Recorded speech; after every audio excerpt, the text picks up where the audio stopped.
दिल्ली के स्कूलों में मिड डे मील को लेकर बड़ा मुद्दा सामने आया है। दिल्ली नगर निगम की शिक्षा समिति के अध्यक्ष योगेश वर्मा ने साफ कहा है कि मिड डे मील में गड़बड़ी करने वाली एनजीओ पर सख्त कार्रवाई होगी।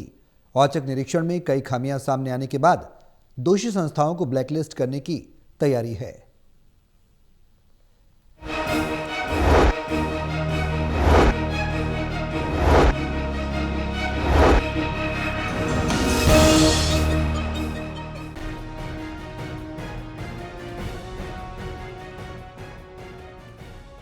दिल्ली नगर निगम की शिक्षा समिति ने मिड डे मील योजना की समीक्षा की। शिक्षा समिति ने फैसला लिया कि औचक निरीक्षण के दौरान भोजन की गुणवत्ता, स्वच्छता और मात्रा में कई कमियां पाई गईं। लगातार मिल रही शिकायतों को गंभीरता से लेते हुए शिक्षा समिति ने साफ किया है कि जिन एनजीओ के खिलाफ शिकायतें सही पाई जाएंगी उन्हें तुरंत प्रभाव से ब्लैकलिस्ट किया जाएगा। समिति का कहना है कि निगम स्कूलों में पढ़ने वाले बच्चों के स्वास्थ्य और पोषण के साथ किसी भी तरह का समझौता नहीं किया जाएगा।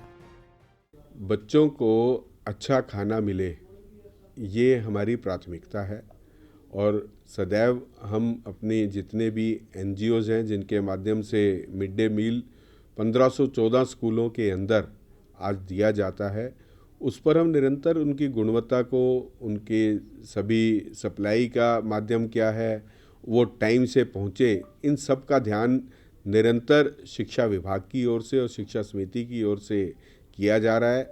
जहाँ जहाँ हमें कोई कमी मिलती है हम तुरंत उस पर एक्शन भी लेते हैं ताकि बच्चों को अच्छा खाना मिल सके। बच्चे अच्छा खाएंगे तो अच्छा पढ़ेंगे, यही हमारी सोच है। एमसीडी शिक्षा समिति के अध्यक्ष योगेश वर्मा ने कहा, मिड डे मील में किसी भी तरह की लापरवाही बर्दाश्त नहीं की जाएगी। जिन एनजीओ के खिलाफ शिकायतें सही पाई जाएंगी उन्हें ब्लैकलिस्ट किया जाएगा। उन्होंने कहा कि बच्चों के स्वास्थ्य के साथ कोई समझौता नहीं होगा और निगरानी व्यवस्था को और सख्त किया जाएगा। देखिए, इस बार हमने विशेष रूप से नंबर 1 तो गुणवत्ता को बनाए रखने के लिए ज़्यादा से ज़्यादा वहाँ पर कंपटीशन होगा तो निश्चित रूप से वहाँ पर जो है कोई भी कंपनी या कोई भी एनजीओ होगी वो अपनी गुणवत्ता को बनाए रखेगी। तो हमने एक प्रयास किया है कि इस बार 45,000 से ज़्यादा बच्चों को किसी भी एनजीओ को, इंडिविजुअल को नहीं देंगे। और दूसरा, उनकी गुणवत्ता को बनाए रखने के लिए उनके ऊपर चेक भी पूरे लगाए गए हैं। और साथ में हम लोग ये भी प्रयास कर रहे हैं कि जो जितनी भी एनजीओज़ हैं उनके ऊपर जो है निरंतर चेक होता रहे और वो लोग इसके अलावा सीएसआर के माध्यम से क्या दे सकते हैं उसको एक एडिशनल पॉइंट भी हम देंगे कि जो तो एक हमारा फिक्स मेन्यू है ही, इसके अलावा भी बहुत सी एनजीओज़ को सीएसआर के माध्यम से फंड मिलता है, तो वो अगर एक्स्ट्रा देंगी तो उसको प्राथमिकता दी जाएगी। बैठक में यह भी निर्णय लिया गया कि मिड डे मील की नियमित मॉनिटरिंग, लैब जांच और जवाबदेही तय करने की प्रक्रिया को और मजबूत किया जाएगा। इसके अलावा रसोई कर्मचारियों के मुद्दों और स्कूलों में स्टाफ की कमी को लेकर भी चर्चा हुई ताकि व्यवस्था को बेहतर बनाया जा सके।